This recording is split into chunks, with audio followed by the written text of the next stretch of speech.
Thanks for staying. To give you a reward, I have negotiated with the organizers to extend the session by another 45 minutes. I noticed all morning that almost all the PowerPoints have a picture. Some really cool pictures, a lot of smiling pictures. I didn't have time to put any pictures, so what I thought I'd do, I will put in a live picture of me in front of my slides. So which is why I'm going to speak in front of you here. Canada is ranked 14 in innovation. 14, not among 100 countries, not among 50 countries, not among 30 countries, but 14 among 17 industrialized countries. Other countries are becoming far more productive, far more innovative, and that has implications on Canada, on Canadian economy, and Canadian society, and Canada as a nation. Innovation is important for a strong economy, we know that.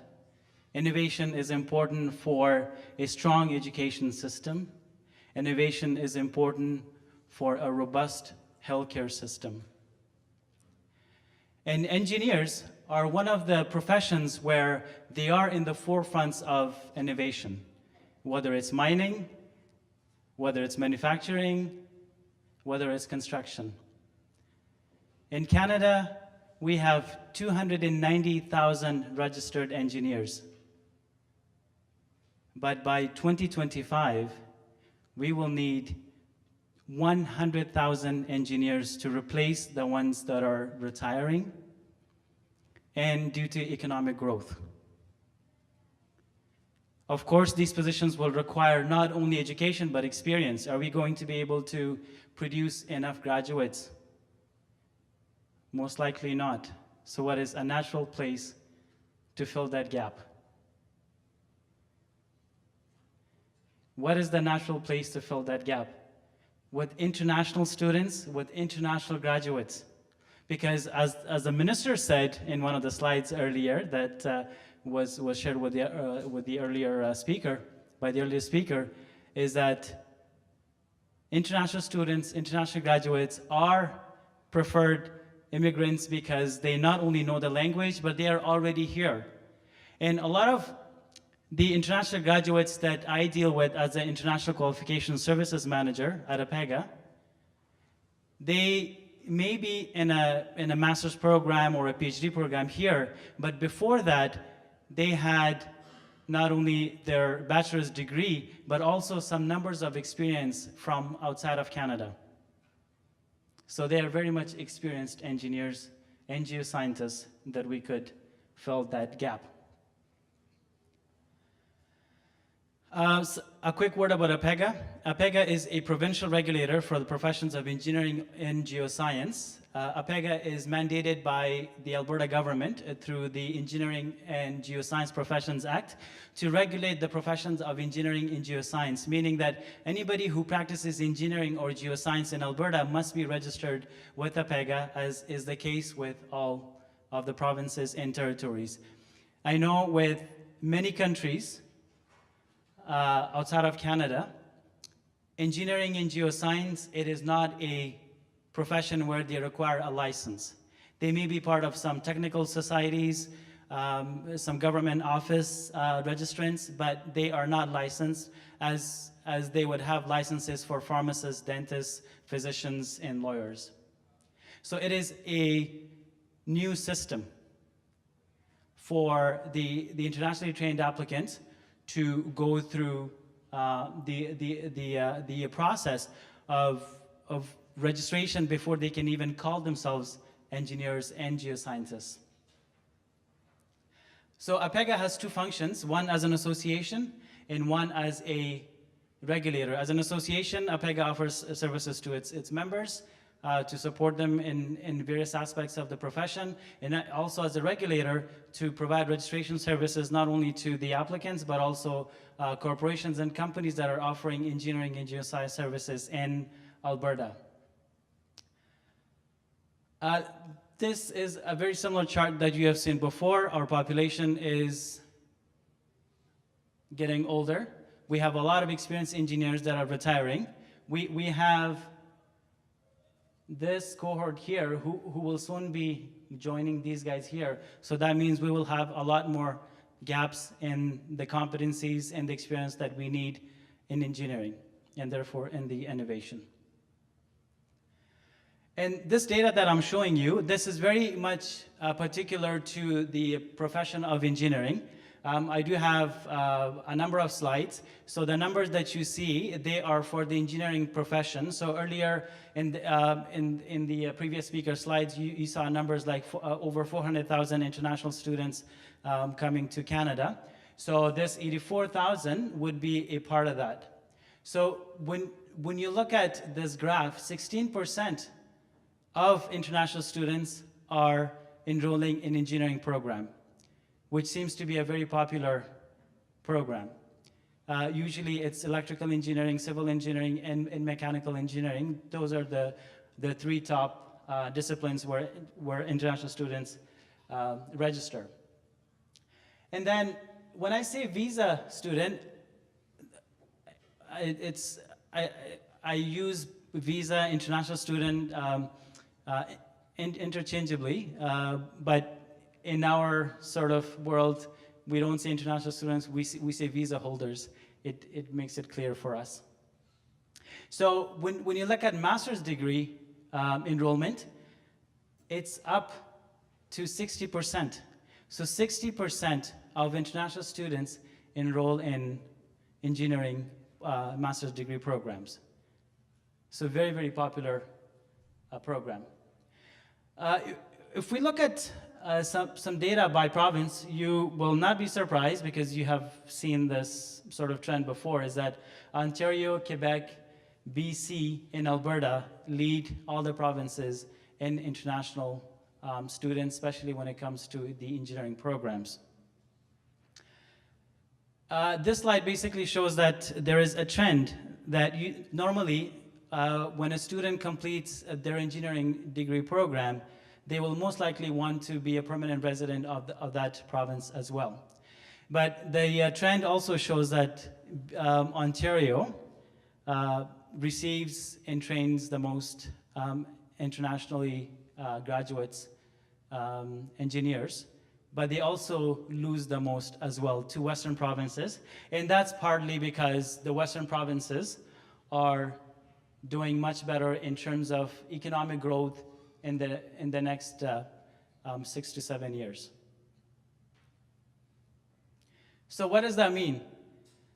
That means that if Ontario, for example, trains the most international engineers, we need to find a way to transfer those memberships to the other provinces, especially Alberta and BC, where there are a lot more economic opportunities.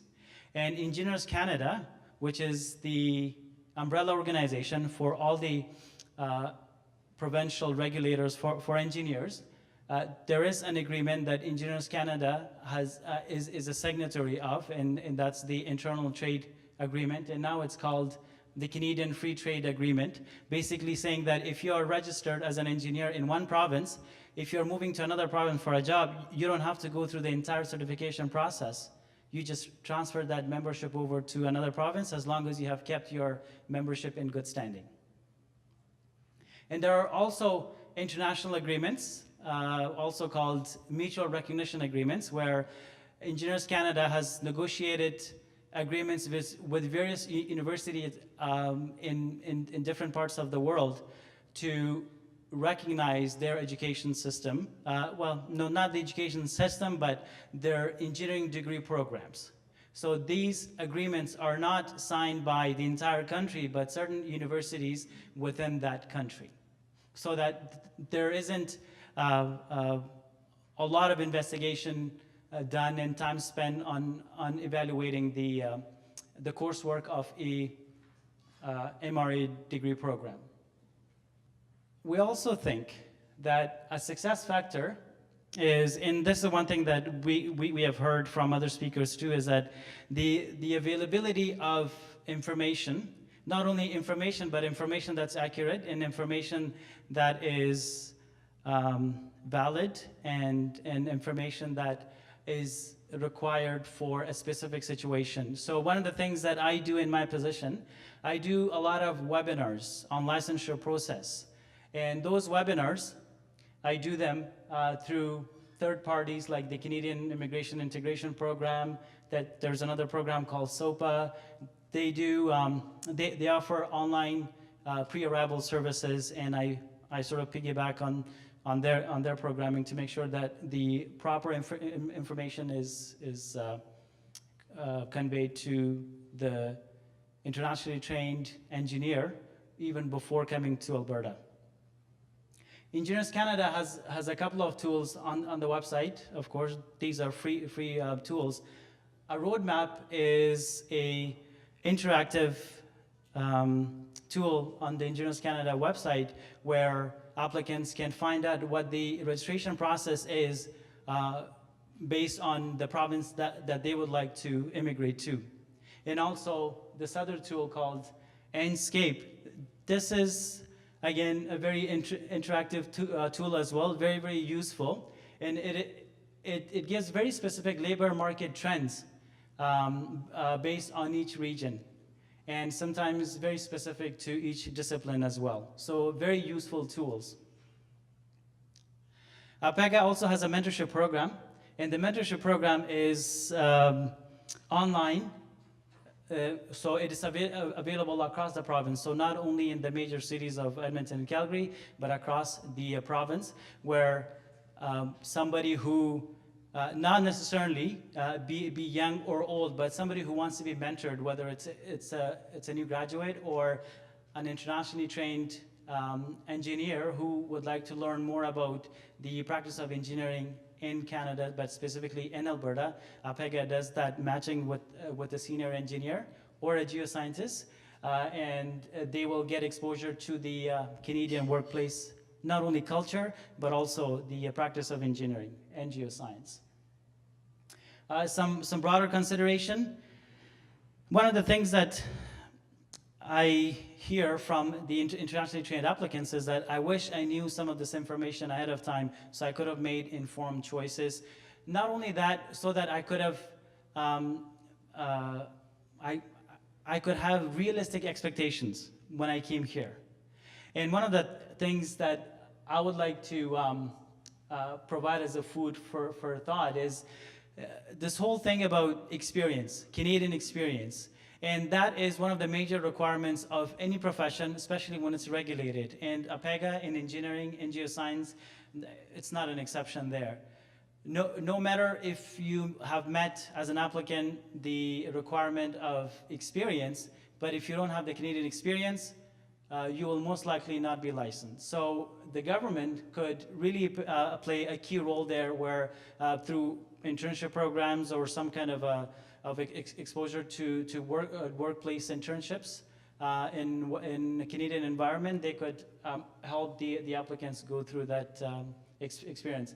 And the second suggestion is, while improving the immigration process, I don't think it's enough to just increase the numbers of internationally educated immigrants or students.